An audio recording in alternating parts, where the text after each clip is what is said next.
प्यारे विद्यार्थियों, आज हम नाट्य शास्त्र का जो प्रथम अध्याय है उसका हम प्रारंभ कर रहे हैं। ये आपके महाराजा गंगा सिंह विश्वविद्यालय द्वारा जो विद्यार्थी संस्कृत से एमए करते हैं उनके 8वें पेपर के अंदर ये पुस्तक जो है ये है और इसमें प्रथम, द्वितीय व षष्ठ अध्याय जो है आपके पाठ्यक्रम के अंदर है। तो पहला जो अध्याय है उस पहले अध्याय को मैं आज प्रारंभ कर रहा हूँ। इससे पहले नाट्य शास्त्र के विषय में मैंने कुछ सामान्य जो परिचय था, सामान्य जानकारी थी, कितने अध्याय हैं, क्या उसका पीछे का जो इतिहास रहा है उसके विषय में वीडियो बना करके मैंने आप लोगों तक पहुंचाने का प्रयास किया है। आप जब भी आपको समय मिले आप उसको देखें।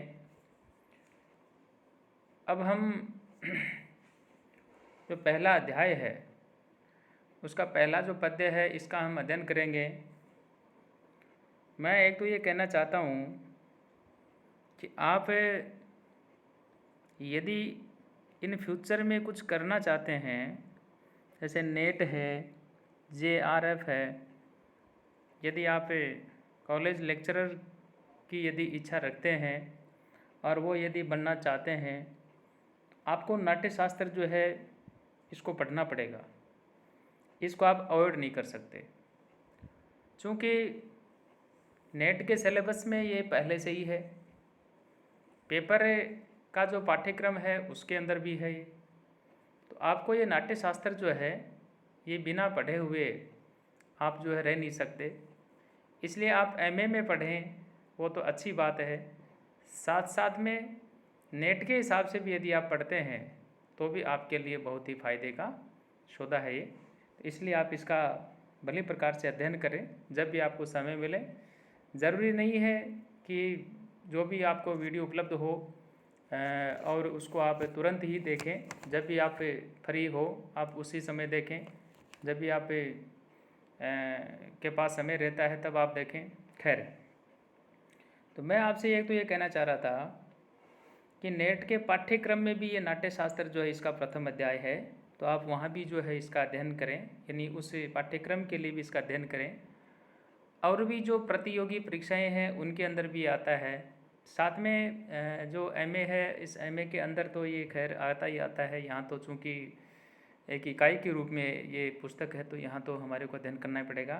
खैर, इसमें तो छोटे जो प्रश्न बनते हैं, छोटे प्रश्नों की यदि मैं बात करूं तो सबसे पहले जो नाट्य शास्त्र है, नाट्य शास्त्र जो है इसके प्रणेता कौन है, यानी इनके लेखक जो वो कौन है।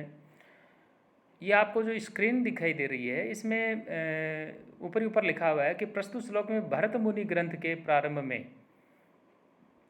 तो इस पुस्तक के जो लेखक हैं, इस पुस्तक के जो रचयिता हैं, इस पुस्तक के जो प्रणेता हैं वो आचार्य भरत मुनि है।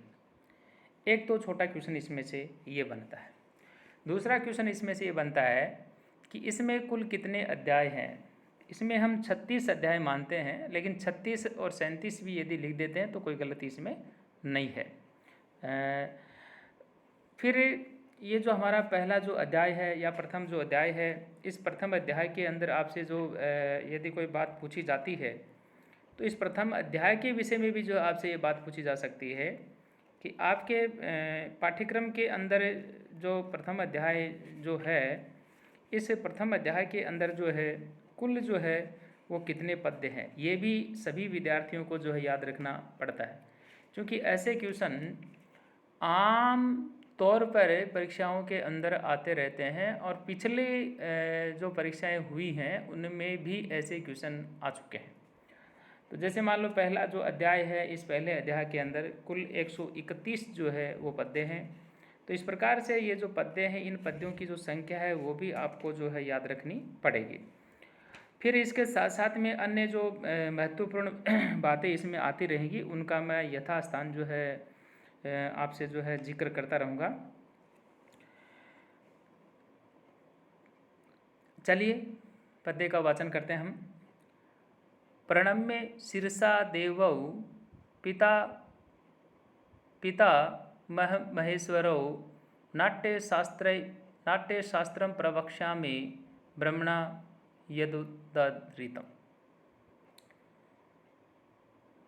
यानी यहाँ जो भरत मुनि है वो स्वयं कह रहे हैं कि प्रणम्य शिरसा देवो, प्रणम्य शिरसा देवो, यानी मैं भरत स्वयं जो है ब्रह्मा जी शिरसा देवो पिता महामहेश्वरो, पिता महामहेश्वरो, और जो भगवान शंकर है, जो महादेव है, इन दोनों देवताओं को मैं क्या करता हूँ, शिरसा यानी सिर से जो है प्रणाम करता हूँ, सिर से जो है मैं नमस्कार करता हूँ। और नमस्कार करने के पश्चात नाट्य शास्त्रम प्रवक्ष्यामि, यानी नाट्य शास्त्र जो है उसकी मैं रचना करूँगा, नाट्य शास्त्र जो उसका मैं निरूपण करूँगा। प्रवक्ष्यामि ब्रह्मण यदुदाहृतम, जिसको सर्वप्रथम ब्रह्मा जी के द्वारा जो है कहा गया है। ब्रह्मणा यानी ब्रह्मा जी के द्वारा, उदाहृतम यानी जिस सबसे पहले जो आख्यान किया गया, जो कहा गया, और ऐसा पितामह ब्रह्मा यानी महेश्वर भगवान शंकर जो है, देवो दोनों देवताओं जो है ब्रह्मा और शिव जो है शीर्षा मस्तक से मैं उनको जो है प्रणाम करता हूँ। और प्रणाम करने के पश्चात सर्वप्रथम यहाँ ब्रह्मा जी के द्वारा ये कहा गया और मैं नाट्य शास्त्र का जो निरूपण करता हूँ। प्यारे विद्यार्थियों, ये हालांकि इस कारिका के ऊपर बहुत सारी जो है बातें हो सकती है कि भाई ये जो है मंगलाचरण भी है ना, और निर्विघ्न रूप से ग्रंथ की समाप्ति के लिए जो है आदि में, मध्य में और लास्ट में मंगलाचरण करने का जो प्रावधान है भारतीय संस्कृति के अनुसार, तो ये बहुत ही महत्व रखती है। और इस प्रकार से ये जो मंगल मानसिक जो है स्थिति भी बनी रहती है। भरत मुनि इस नाट्य शास्त्र के अंदर जो है यहाँ आरंभ के अंदर प्रणम्य शीर्षा इस प्रकार से कहा, यानी श्लोक से मंगल करते हुए जो यहाँ प्रणयन जो है उसकी वो प्रतिज्ञा करते हैं। तो प्यारे विद्यार्थियों, इस प्रकार से ये जो पहला जो आपका ये जो पद्य है इसको इसका अध्ययन करने के बाद में अब जो है हम आगे बढ़ते हैं। और ये दूसरा और तीसरा जो है दोनों पद्य जो है इसके अंदर साथ में है। ऐसे बहुत सारे पद्य साथ साथ में आपको इसमें मिलेंगे। एक जगह तो ऐसा आया कि कुछ पद्य जो है लगातार ही इसके अंदर दिए हुए हैं, जैसे मान लो आपके 36 नंबर से लेकर के और 26 नंबर से लेकर के 40 नंबर तक के जो पद्य हैं सारे के सारे ही इसके अंदर जो है साथ में दिए हुए। खैर जो भी व्यवस्था है, तो समाप्त जप्यम व्रतिनम स्वसुतैः परिवारितम अनध्याय कदाचित तु भरतम नाट्य कौविदम मुनिये पर्युपासे नमात्रय प्रमुखः पुरा प्रच्छुस्ते महात्मानो नियतेन्द्रिय बुद्धि। यहाँ जो बात हुई इसके विषय में कहा, समाप्त जप्यम व्रतिनम स्वसुतैः परिवारितम अनध्याय कदाचित तु भरतम नाट्य कौविदम।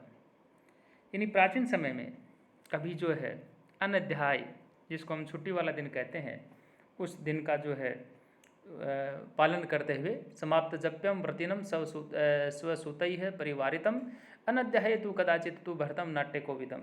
यानी जो व्रत का पालन करने वाले नाट्य शास्त्र के जो आचार्य हैं, यानी जो भरत मुनि है, वह समाप्त जप्यम यानी जाप जो है उसको पूरा करके स्वसूतई है, यानी अपने जो पुत्र हैं, अपने जो सूत हैं, उनसे घिरे हुए जो है वो बैठे हैं।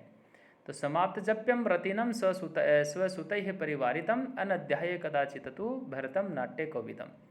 यानी प्राचीन समय की बात है और वहाँ एक छुट्टी वाला दिन होता है, और छुट्टी वाले दिन व्रत का पालन करने वाले नाट्य शास्त्र के जो आचार्य भरत मुनि हैं, ये जाप को पूरा करके अपने पुत्रों से घिरे हुए जो है वहाँ पर वो बैठे हैं। अब बारी आ रही है तीसरे पद्य की, और यहाँ पे कहा मुनिये है परयु पासे नमात्रय प्रमुखा पुरा प्रच्छुस्ते महतमानव नियतेन्द्रिय बुद्धि है। तभी इंद्रियों को वश में रखने वाले मुनिये हैं परयु पासे न मात्रे प्रमुखा पुरा प्रयुच्छ महात्मनो नियतेन्द्रिय बुद्धि है। नियतेन्द्रिय बुद्धि इसको हम पहले ले लेंगे, यानी उसी समय इंद्रियों को अपने नियंत्रण में रखने वाले तथा उदार बुद्धि वाले जो है, ऐसे आत्रेय आदि जो मुनि है, आत्रेय आदि परयु पासे नम आत्रेय प्रमुखा, यानी उदार हृदय वाले, उदार बुद्धि वाले आत्रेय आदि मुनियों ने भरत जी से जो है आदर पूर्वक जो है ये बात पूछी। प्रपच्छुस्ते, यानी ते माने उनसे पूछा। क्या पूछा वो अब जो है आगे वाले पद्य के अंदर जो है ये बात आएगी। यहाँ जो एक तरह से हम कह सकते हैं कि भरत जो है अभिनय करने वालों को कहा जाता है, और भरत पुत्रों का वर्णन जो है आगे आएगा। इस प्रकार से प्राचीन जो ग्रंथ है उनमें ग्रंथों के अंदर जो है 4 भरतों का जो है उल्लेख यहाँ पे किया जाता है। जैसा कि आप इस स्क्रीन के ऊपर देख पा रहे हैं, जैसे जड़ भरत है, दोशंती भरत है, कई भरत पुत्र है, नाट्य शास्त्र के रचयिता जो भरत हैं। तो इस प्रकार से नाट्य के जो कार्यकर्ता के विषय में जो हम बात करें कि तू के स्थान पर जो तम पाठांतर ये भी मिलता है, खैर जो भी है, तो इस प्रकार से जो है यहाँ ये बातें इसके अंदर आई है। अब यहाँ जो ऋषि मुनि है उनकी जिज्ञासा के संदर्भ में इस पद्य के अंदर जो है ये बात आती है, और इसको हम जो है अब आगे पढ़ रहे हैं। योयम भगवता सम्यक ग्रथितो वेद संहिता है, नाट्य वेद है कथम ब्रह्मण उत्पन्न है कस्य वा कृत्य है। यानी यहाँ कहा कि जो वेद है उनके तुल्य नाट्य शास्त्र, यानी जो पंचम वेद है, नाट्य शास्त्र को पंचम वेद कहा जाता है, उसके विषय में कहा योयम, जो यह है भगवता सम्यक ग्रथितो वेद संहिता है, वेद के सम्मान, जैसे हमारे 4 वेद हैं उसी प्रकार से इसको भी नाट्य वेद कहा गया। वेद संहिता है, नाट्य वेद है, कथम ब्रह्मन उत्पन्न है कस्य वा कृते। हे भगवान, वेदों के समान, वेदों के तुल्य नाट्य शास्त्र यानी जो 5वां वेद है, आपने किस अभिप्राय से इसको रचा, किस अभिप्राय से इसको रचा, और किन किन जो अधिकारी हैं उन अधिकारियों को जो है ध्यान में रख कर के आपने जो है इसका निर्माण किया। कस्य वा कृते, यानी किसके लिए आपने इसका निर्माण किया है, तो किन किन के लिए आपने इसको जो है बनाया, या किसके लिए इसको जो आपने बनाया। ये बात जो है ऋषियों ने जो है भरत मुनि जो ब्राह्मण नाट्य रचयिता जो है उनसे जाकर के बात पूछे, हे भगवान, वेदों के तुल्य नाट्य शास्त्र यानी पंचम वेद आपने किस अभिप्राय से और किन अधिकारों को ध्यान में रख कर के जो है भली प्रकार से बनाया। कहने का तात्पर्य यह है कि हर की जिज्ञासा होती है, और जिज्ञासा को शांत करने के लिए ही ऋषियों के समक्ष किसी नाटक का प्रदर्शन भी जो किया गया था, और इस प्रकार से उन्होंने जो ये बातें पूछी, नाट्य वेद के विषय में बात पूछी। और अब अगला जो पद्य आता है, इस अगले पद्य के अंदर आया कि उनकी जो जिज्ञासा है वो भी इस पद्य के अंदर ही कही गई है। कतंग है किम प्रमाणच प्रयोगच अस्य कीदृश है, सर्वम एतद्यथा तथ्यम भगवानम वक्तुम अर्हसि। यानी भरत मुनि जो है उनसे ये बात पूछी, उनसे बात कही जा रही है, और कहा क्या, कतंग किम प्रमाणम च, हे भरत जी, इस नाट्य वेद के अंदर जो है कितने अंग हैं, और किम प्रमाणश्च, और क्या इसका प्रमाण है, प्रयोगच्च अस्य कीदृश है, किस प्रकार से इसका जो है प्रयोग किया जाएगा। सर्वम एतत्, सब कुछ, यथा तथ्यम, सब कुछ आप इसके अंदर जो वास्तविक रूप है उस रूप से जो है हे भगवान, हे भरत जी, भगवानम वक्तुम अर्हसि, यानी आप जो है हमें समझाइए, आप जो है हमें कहिए। तो इस प्रकार से जो नाट्य शास्त्र है उस नाट्य शास्त्र के संदर्भ में, नाट्य शास्त्र के विषय में यहाँ जो ऋषि मुनि है वो भरत के पास में, ऋषि के पास में, आचार्य के पास में जाते हैं और जा कर के इनके विषय में वो बात जो है पूछते हैं और संबंध में कहने जो है वो प्रस्तुत होते हैं। वो अब हम अगला जो वीडियो बनाएंगे उसके अंदर हम उसकी बात करेंगे। तब तक आप इसका अध्ययन करें।